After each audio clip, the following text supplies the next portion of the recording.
My name is Dustin Wheeler. My family calls me Duck Duck, and my love of wine created the Duck Vine. The joy and passion I have is a bottle of knowledge I want to share with you. Let me be your favorite sommelier and pour you a big glass of edutainment so you can sit back, swirl it, sniff it, and sip it as we ducks fly together through the wine world. Let's duck and go. Alrighty, everybody, welcome in. Next episode of the Duck Vine. We have been diligently traveling around France, and we continue that today with another stop in a very major region, big player in the French market, the Rhone Valley. When you look at France, I think there's three regions that really stick out in France as the creme de la creme, the leaders. You know, there's other regions that have major roles, but you take out Champagne, talk strictly stills, the leaders that everybody looks to, not only just in France but in the world, would be Bordeaux, some of the best wines ever made, along with the classification at 1855, makes that stick out. Burgundy being like the trailblazer for just how serious terroir can be. And then we get to the Rhone. And the Rhone carries a legacy with it for multiple different reasons, but has the reputation of being big flavors that just kind of get unleashed on you. It's also a region not quite as expensive as Burgundy or Bordeaux, but definitely creeps up there compared to something like the Loire Valley or Provence or the Languedoc or something like that. So there is no question that when you talk about those three or any big reds in the world, the Rhone is kind of the most freewheeling area. You get spicy flavors, you get dark flavors. They always seem like they're ready to pounce and explode. They almost have like this monster waiting to be unleashed in the bottle. This valley, just like the Loire Valley, takes its name from the Rhone River, which starts up high in the Swiss Alps, and then it flows into France through the Jura Mountains, south of Lyon, and just north of Ampus, where the vineyards begin. Then the river likes to take this sharp turn and then go southwards for 250 miles all the way down into the Mediterranean Sea. The valley, the Rhone Valley, which, it's funny, we had Loire Valley, Rhone Valley. The Rhone Valley is divided in two parts. Northern Rhone, which is smaller planting-wise, but in some aspects, bigger prestige. And then the southern Rhone, which is probably the better known area of the Rhone. It takes an hour to get between the two valleys in a car. But if you do make that road trip, you still will see vineyards along the way. So some smaller parceled out vineyards. Really, though, these two areas are so different. There's a lot of talk that if the Rhone River wasn't there, that these regions might be considered completely different.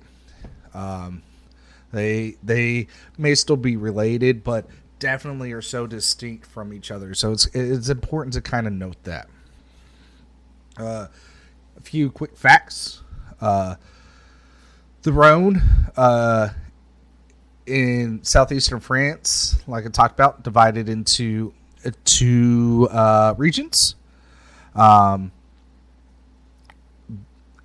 And when I mention that they are different and only really related because of the river, it gets so different. Climate's different, soil's different, and the grape varietals that are produced there are completely different. This area is dominated, dominated by reds. You can still find some whites around the area, rosés, but some of my favorite reds that I've actually got to try come out of the Rhone.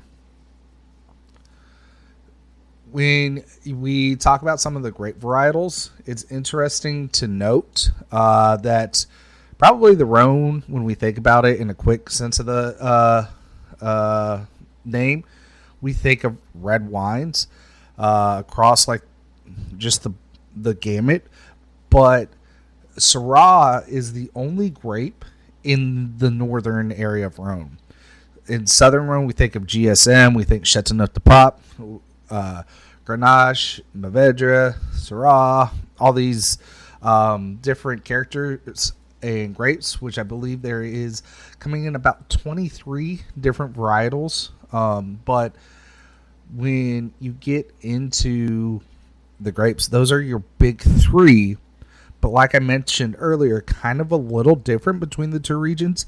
You don't even see Grenache or Mourvedre in Northern Rhone. It is strictly Syrah in Northern Rhone.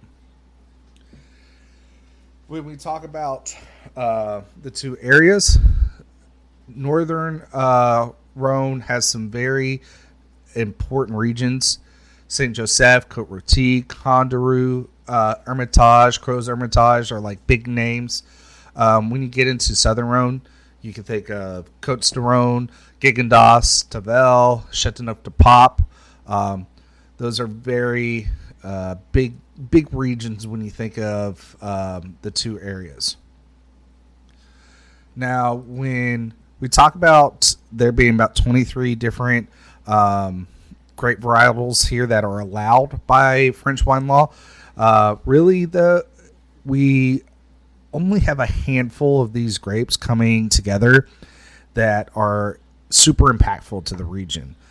The others have been local and grown in the Rhone for a long time and maybe used in blending and things like that, but really aren't used on the large market. So unless you go there, you may not see them in large quantities or as big producers. So if anything, some long family traditions may use them to kind of put their stamp on, like, hey, this is what we do. This is what our ancestors used. We continue to do that. We continue to live on their traditions. So we're going to continue to use the grape. So the Rhone Valley is one of the oldest wine regions in France. Wine had been introduced to the southern coast of France about 500 BC by the Etruscans, which is a pre-Roman Italian tribe. So we got the Italians to thank. By the time the Romans did arrive a few thousand years later, the inhabitants of what was then Gaul were drinking wines that the Roman writer Pliny described as being famous for their strong, large, huge flavors. So, Châteauneuf-du-Pape is one of my favorite wine regions, and I don't get to drink it as much as I would like to because it is a pricey wine. It's a pricey wine region, but it's in Southern Rhone, as you remember earlier. But I bring this up because the Northern Rhone is really where most of the rarest and high-end expensive reds really come from. Up in the Northern Rhone, Côte Rôtie kicks us off as the most northern part of the Northern Rhone. And then as you head down south, you go through Condorou, Chateau Grelet, Saint Joseph, Hermitage, and Crozes Hermitage. When I mentioned that these are some of the highest priced wines in the Rhone, you might not get that sense of picture when you look at their slopes. Where they're planting, these slopes are very rocky. They're ancient plantings, as we talked about. It's been going on for a long time. The soil's gotten worn out. They do terrace some of the vineyards here, but at the same time, even when it rains or anything like that, there's so little left behind that they actually have guys that will go out when it rains to go collect the rocks in the soil to bring them back up. Otherwise, the vines would essentially just fall off the sides of the mountains. They're just so steep. The climate here is continental. And when you talk about the South, it is completely Mediterranean. You get hard winters here. They can get cold. They usually rain more. And the summers are really, really hot. However, what really saves this region is the Mistral winds. They're an airflow that begins in Switzerland. And as they head down the river and down the valley, they really pick up speed and creates a great wind that dries out the area, kind of combating some of those wetter winters. But it also helps prevent mildew and mold, which is, as we know, a huge problem and issue to face with grapes and winemaking. So in the north, single varietals really dominate the winemaking here. Fewer blends than what you'll see traditionally out of most French regions. Both white and red wines are typically fermented and aged in oak, usually large oak barrels. But many of the producers choose to go stainless steel first and then age in a combination of new and used oak. Really helps save on the financial side of it. Co-fermentation, which we really haven't seen too much of, is where they're taking their red wines and adding white wines to them. So Syrah, a very intense grape that can kind of smack you in the face. By adding some white to it, we'll kind of round it out, but also increase the aromatics there. Where Syrah can get very pinpointed and not very complex, it still has a lot to offer, but by adding a little bit of white just really opens up the palate there. It also helps take down those tannins as well. When you get Syrah, like true Syrah, it's a big boy. It'll punch you in the face. It is an intense grape. Some key aromas that you might think of when you get into Syrah are like smoky incense, forest, leather. It has almost this gamey, meaty kind of blood, sweat notes as well. So if you take those whites and blend them in, it makes it just a little more appealing than you might think of. The other thing that is kind of like a key tell for Syrah in northern Rhone is white pepper. And if you've ever cooked with white pepper, you know, everyone talks about black pepper and like how much it makes you sneeze. But I fully feel like white pepper is one of those notes that really sticks with you and sticks out a bit more. So if you ever get a chance, go get a little sniff of white pepper. Don't get it too close to your nose, though. You'll probably start sneezing. Now, I think all these little areas, or at least we could take a stab at a whole northern Rhone podcast and a southern Rhone podcast, if not like at least breaking it down. But in a broad sense of the term, when we talk about northern Rhone, I think it's really fun to talk about at least the myth or the legend behind one of the subregions of Northern Rhone, and that's Hermitage.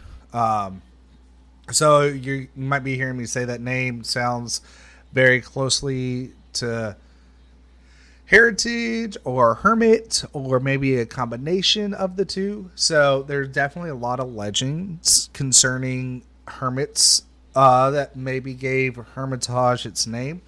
One that is frequently told concerns a medieval crusader who, after being wounded in one of the crusades, was granted by the queen the right to establish a sanctuary on top of the hill.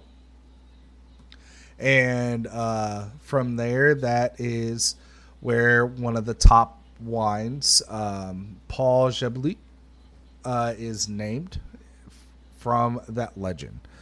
There's also a not so nice one, and that legend talks about when he came back from the Crusades, he basically went on a rampage and murdered everybody around him because he was so distraught from the Crusades that he needed to be alone. Hopefully that's not true, but definitely makes for an interesting tale to name your wine after, right? So we'll jump down now after hearing of that legend and talk about the Southern Rhone. Now, I've mentioned it multiple times, Châteauneuf-du-Pape, one of my favorite places, does not have some fun mystical tale of crusades, but is still tied to a religious backstory. Châteauneuf-du-Pape translates to the new castle of the Pope. So when we talk about that area, what really happened was before the 14th century, the Catholic Church moved from the city of Rome up to a city called Avignon, France, which is just south of Southern Rhone. And this became the new home for the Catholic Church for a few generations until it went back to Rome. But as winemaking and the history of the region continued to grow, it was noted by multiple popes how great the wines in the area were and how big of fans they were. So they hung on to that connection.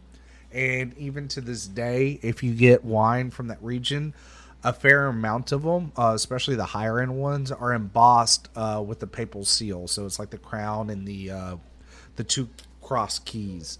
So there is a little bit of a story that goes along with Southern Rhone, just not as mysterious as the Northern Rhones. So we mentioned earlier the climate is more Mediterranean here. The Mistral winds do reach down here and help cool the area off because it is definitely warmer here. There are some big diurnal shifts that do happen, which is needed for those grapes to ripen correctly. But the Rhone River outside of the Mistral winds really helps moderate and cool this area. If it wasn't for the river, the landscape here for wine growing would look completely different. Now, there is a lot of plains here. It does get a little bit flatter the closer we get to the sea. So those huge, steep vineyards that we talked about need to be terraced and vines could just fall off. Here you don't see that as much. We do see clay soil and large river rocks that have been deposited behind, which is a major tell of the region. When you get to the shift between the two Rhone areas, you'll see much larger rocks hanging out down here. Now, we talked about reds being hugely important and Syrah being the big player of Northern Rhone. In Southern Rhone, there is some whites, Roussanne, Claret, Grenache Blanc, but 90% of Southern Rhone's production is red. The big player here, though, is Grenache. So you may see on bottles from time to time GSM blend, something to that effect. It is an industry term that made it on the labels that just makes it easier to identify and talk about. So if I was to come to the table and say, "Oh, I have a GSM blend here," you would know I'm saying Grenache Syrah and Mourvedre, versus me going, "Oh, I have a lovely wine that is Grenache Syrah and Mourvedre." It just saves time because it's such a popular combination. Not only is it done here, but you can find it in Tuscany, California, New World, all over the place. It is something that is a quintessential blend that is replicated and imitated all over the world. So blends do dominate here, and you see even less of the single varietals than you would in Northern Rhone. Almost all the whites are blends, and oak usage really depends on the area. When you get into Chateauneuf, it is a big player in Chateauneuf, oak aging is, versus some of the other areas that may not be as famous. Now there is an area in southern Rhone called Tavel, which is kind of like the outlier here. It is a rosé only appellation and predominantly Grenache based. So they're still using the same grape, but you won't find any reds or whites. So if you're looking for very big aromatic rosés, Tavel, typically when you see them, will be a much richer color. I don't want to say darker because I don't want you to think like reds, but their hue just is a lot richer. Like you can look at it and be like, oh, that's a really light bodied red, instead of just like a peachy color or like this light rosé. Like it really is red when you get into Tavel. So I would really love, I think, to take a further deep dive in both of these kind of regions, the north and the southern region, and talk more about Chateauneuf de Pop and Gigondas, and really expand on Hermitage and just how unique this area is. Things from that Mistral wind, like when you really get into the details, it is really impactful in a multitude of ways. I kind of mentioned it as it's like this unsung hero, but at the same time, it can also be like extremely detrimental to the wine region. It's a strong wind. It's been known to pick people up and knock people down, so it can also be just as harmful, and not only just speeds of maybe potentially breaking vines, but how much does it dry out the area, as well as a lot of people believe this is the area where phylloxera hit first, which is crazy to think of. Like here's the tipping point for what affected winemaking in a global pandemic of wine,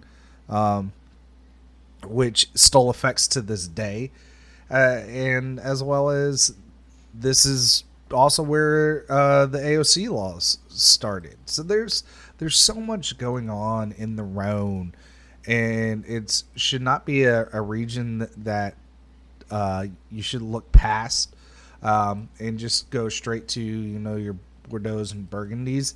There's a lot to offer here. You talk about the complexity and get into the GSMs and the Grenache, and it has this very berry strawberry flavor, and then the Syrah comes in with its big hitter, and the Mourvedre really complements the two. You get these beautiful, unique, complex wines that even when you find in other areas just don't quite match up to the originators in the Rhone Valley. It is a fantastic region, and something as I expand on, I hope you take some due diligence and jump out there and buy some of your own if you haven't tried them already.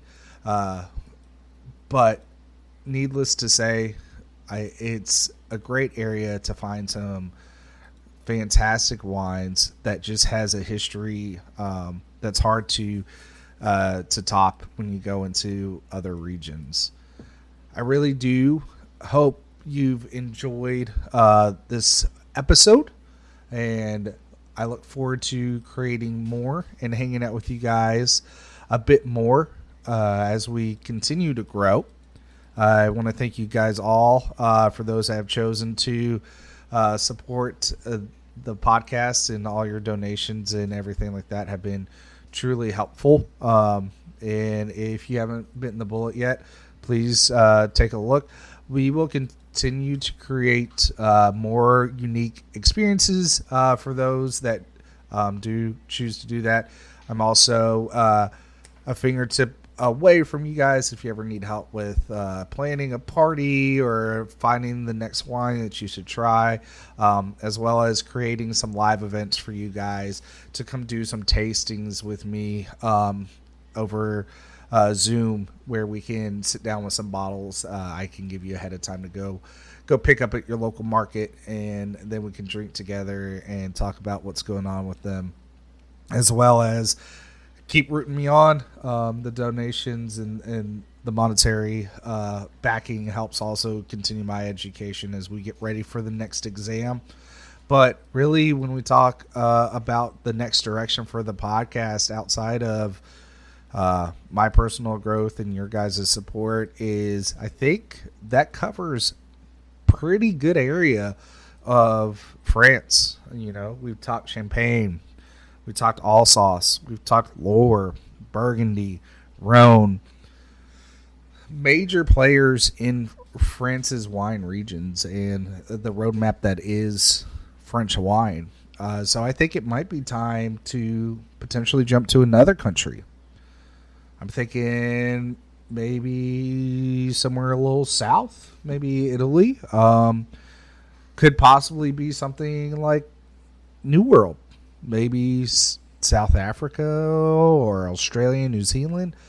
Let me know what you guys would love to see and where you would like to travel next. I'm going to give you guys a couple of days, weeks, however you want to look at it, to let me know what your thoughts are. But in the meantime, I'm going to get back to doing some wine club, like monthly wines, and talk about what I've been drinking as I've been studying for the test.